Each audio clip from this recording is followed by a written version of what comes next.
Samantala, tiniyak ng Department of Health na walang dapat ikabahala sa kabila ng ulat ng pagtaas ng kaso ng COVID-19 sa ilang karatig bansa sa Southeast Asia.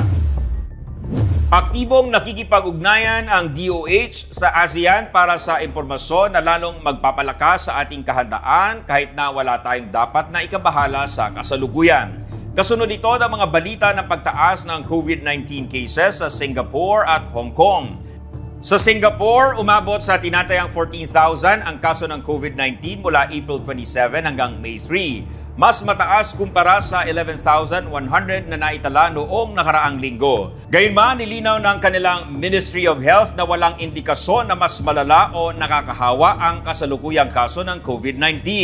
Sa Hong Kong, nagtala naman ang pinakamataas na antas sa loob ng isang taon ayon sa kanilang major surveillance indicators na iniuugnay sa pagbabago ng circulating strains at pagbaba ng herd immunity.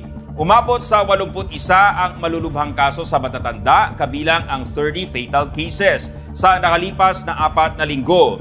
Dito sa Pilipinas, ayon sa DOH, 1,774 na COVID-19 cases lamang ang naitala hanggang May 3 ngayong taon. Bumaba ng 87% kumpara sa 14,074 na naitala noong 2025. Naitala ang case fatality rate sa 1.13% at patuloy ang slight decrease ng mga kaso sa nagdaang 3 hanggang 4 na linggo. Mula sa 71 kaso noong March 23 hanggang April 5, bumaba ito sa 65 kaso noong April 6 hanggang 19.